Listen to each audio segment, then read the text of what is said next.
پہلا نام فیض الشیخ محمد مدنی حفظ اللہ کا ہے۔ آپ ہمارے درمیان محتاج تعارف نہیں ہیں۔ جامعہ اسلامیہ سنابل کے آپ صدر ہیں اور والد محترم عبدالحمید رحمانی رحمہ اللہ کے مشن اور کام کو کامیابی کے ساتھ لے کر آپ آگے بڑھ رہے ہیں اور منہجی غیرت سے لیس ہیں۔ اس کا مشاہدہ بارہا ہم نے اور آپ نے کیا ہے۔ شیخ سے التماس کرتا ہوں کہ تشریف لائیں اور اپنے تاثرات سے ہمیں مستفید کریں۔ السلام علیکم ورحمۃ اللہ وبرکاتہ۔ بسم اللہ الرحمن الرحیم، الحمد للہ رب العالمین والصلاة والسلام علی رسولہ الکریم محمد وعلی آلہ واصحابہ اجمعین، اما بعد۔ اعوذ باللہ من الشیطان الرجیم، بسم اللہ الرحمن الرحیم، وکذالک جعلناکم امۃ وسطا۔ مبارکباد کے مستحق ہیں صوبائی جمعیت اہل حدیث کے ذمہ داران، امیر محترم اور دیگر متعلقین، اور مبارکباد کے مستحق ہیں اس مسجد کی انتظامیہ کے ذمہ داران اور متعلقین، اور جو لوگ بھی یہاں موجود ہیں، ہمارے علماء جن سب کا مقام مجھ سے بڑا ہے، اور ان کی موجودگی میں میرے تاثرات، حقیقت میں اس کا حق مجھ کو نہیں بنتا ہے، لیکن حکم بھی بڑوں نے دیا ہے، اس وجہ سے میں 5 منٹ کے اندر اپنے تاثرات کو مکمل کرنے کی کوشش کروں گا۔ اللہ رب العالمین ہم کو قرآن و سنت کی اصالت کو سمجھنے اور منہج سلف کے مطابق اس کو برتنے کی توفیق عطا فرمائے۔ اس وقت کے اس پروگرام کا جو موضوع ہے وہ بہت نازک موضوع بھی ہے اور بہت حساس اور اہم موضوع بھی ہے۔ راہ سلف، راہ وسطیت اور اعتدال۔ یہ وسطیت اور اعتدال جو ہے یہ حقیقت میں صحابہ کرام کی زندگی کی وہ ترجمانی ہے جس کو صحابہ کرام نے رسول اکرم صلی اللہ علیہ وسلم کی صحبت میں بیٹھ کر کے حاصل کیا، اس پر تربیت حاصل کی۔ صحابہ کرام دنیا کی ہر مصیبت کو برداشت کر سکتے تھے، دنیا میں ہر چیز کو برداشت کر سکتے تھے، لیکن صحابہ کرام کو یہ کبھی بھی گوارا نہیں تھا کہ دین کے نام پر کوئی آنچ آ جائے اور صحابہ کرام خاموشی اختیار کر جائیں۔ سب سے بنیادی مسئلہ یہ ہے کہ وسطیت اور اعتدال کے نام پر موجودہ دور میں جو نئے نئے فتنے کھڑے کیے جا رہے ہیں اور اس کی تعبیر کو بدل کر کے یہ ثابت کرنے کی کوشش کی جا رہی ہے کہ اعتدال اور وسطیت کے حقیقی داعی وہی لوگ ہیں جو قرضاوی کو پروموٹ کریں، جو اخوانیت کو پروموٹ کریں، اور جو غلط انداز کے افکار پر لوگوں کی رہنمائی کریں۔ تو معاف فرمائیں گے کہ میں در حقیقت یہاں یہ اپیل کرنے کے لیے کھڑا ہوا ہوں، ہمارے سارے احباب، سارے ائمہ اور جن بھی تنظیموں اور ایسے ہی مختلف انداز کی تحریکوں سے یا مختلف انداز کے اداروں سے جڑے ہوئے لوگ یہاں موجود ہیں، یہ سب کے سب ہمارے احباب ہیں۔ ہم سے جو بڑے ہیں وہ ہم سے بڑے ہیں، جو ہم سے چھوٹے ہیں وہ ہم سے چھوٹے ہیں، لیکن یہ ایک ایسا سنگم ہے جس کو لے کر کے صحابہ کرام چلے، اور جب دیکھا کہ صحابہ کرام کے درمیان ہی کوئی نئی فکر یا غلط فکر پنپنے لگی تو ایسی صورت میں فوراً دندانے شکن جواب دے کر کے ان لوگوں کو روک دیا گیا۔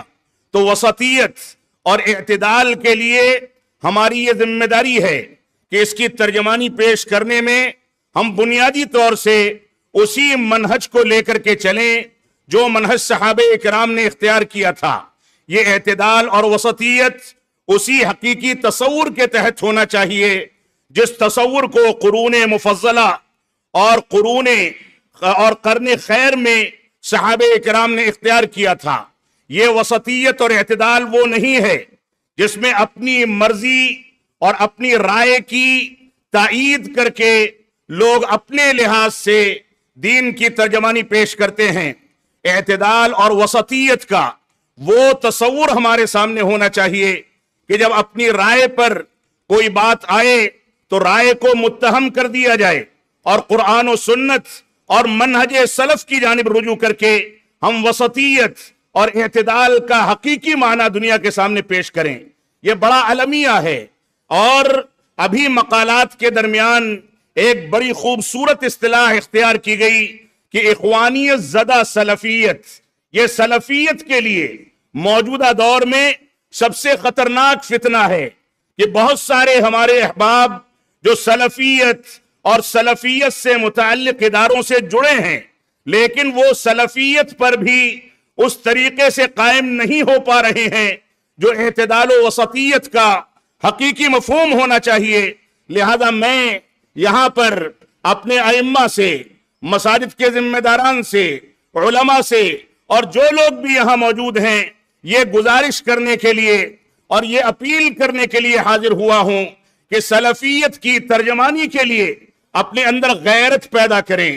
حمیت پیدا کریں۔ یہ سلفیت جب تک غیرت و حمیت کے ساتھ دنیا کے سامنے پیش نہیں کی جائے گی، تب تک اس کے اندر چور دروازوں کو تلاش کرنے کا لوگوں نے جو بہانہ تلاش کر رکھا ہے اس کا سد باب نہیں ہو پائے گا۔ لہذا ہماری یہ ذمہ داری ہے کہ وسطیت اور اعتدال کے صحیح مفہوم کو لے کر کے چلیں۔ اور میں یہاں پر یہ شکوہ بھی کرنا چاہتا ہوں، اور میری عادت ہے کہ میں شکوہ پیٹھ کے پیچھے نہیں کرتا، اسی وجہ سے علماء کی اس مجلس میں میں برملا اس بات کو کہنا چاہتا ہوں کہ 1 سال کے بعد اس مسجد میں دوبارہ سے حاضری کا موقع ملا ہے۔ اس مسجد سے مجھ کو بڑی انسیت ہے، بڑا لگاؤ ہے۔ ہمارے کبار علماء اس مسجد سے جڑے رہے ہیں، بڑے بڑے علماء نے یہاں آ کر کے اپنے دعوتی مشن کو آگے بڑھایا ہے، لیکن بڑی تکلیف ہوتی ہے، اور اس تکلیف کا اظہار میں آپ کے سامنے کرنا چاہتا ہوں کہ اس مسجد میں بھی ایسے افراد کو بلایا جائے جو قرضاوی کو پروموٹ کریں، ایسے افراد کو بلایا جائے جو تلوثات اختیار کریں، ایسے افراد کو بلایا جائے جو یہاں آ کر کے ایسی چیزیں پیش کریں جس کے نتیجے میں لوگ ان سے متعارف ہوں، اور اس تعارف کے نتیجے میں وہ غلط راہوں پر نکل جائیں۔ تو معاف فرمائیں گے، اعتدال اور وسطیت کا دعویٰ کر لینا یہ کافی نہیں ہے، بلکہ ہمارے تمام کے تمام احباب کو اسی مجلس میں یہ عزم کر کے اٹھنا چاہیے کہ آج کے بعد سے کوئی ایسا شخص جو ہماری مسجدوں میں آتا ہو، ہمارے ممبر و محراب پر آتا ہو، ہمارے پلیٹ فارم کو استعمال کرتا ہو، ان میں کوئی بھی ایسا شخص جو تساہل اختیار کرے، تلوثات اختیار کرے، غلط انداز کا تساہل اختیار کرے، اور وہ اخوانیت زدہ سلفیت کو لے کر کے چلتا ہو اور قرضاوی جیسے لوگوں کو پروموٹ کرتا ہو، جس نے یہاں تک کہا ہو کہ قرضاوی امام اور علامہ ہے، جبکہ قرضاوی کہتے ہیں کہ ناٹو کے الیکشن میں اگر اللہ رب العالمین بھی اتر جائے تو ہار جائے گا۔ اس انداز کے غلط افکار لے کر کے چلنے والے یا ان کو پروموٹ کرنے والے یا اسی انداز سے ان اداروں کے ذمہ داران میں ایسے افراد بھی موجود ہیں جو یہ کہتے ہیں کہ توحید جو ہمارے پاس ہے اور توحید جو اخوانیوں کے پاس ہے، اس میں مجھ کو کوئی اختلاف اور کوئی تبدیلی نظر نہیں آتی، بلکہ یہ سب کی سب توحید ہے۔ لہذا ایسے لوگوں کے ساتھ چلنا، ان سے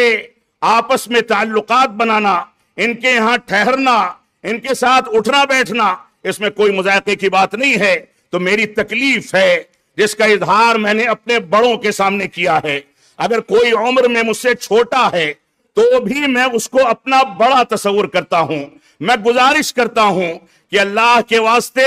یہ مسلک و منہج، یہ مسلک سلف، یہ منہج سلف بڑی مشکل سے ہمارے علماء نے ایک ایک اینٹ جوڑ کر کے، مدارس قائم کر کے، مساجد قائم کر کے،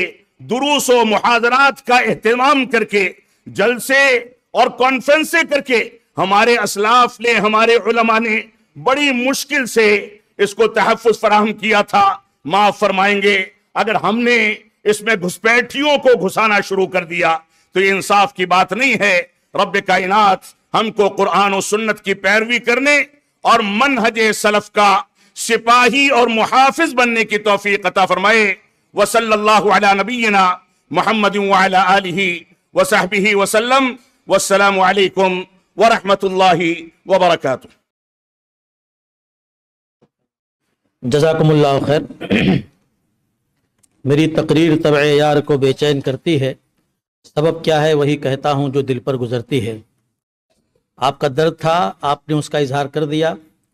اس پر توجہ کی ضرورت ہے۔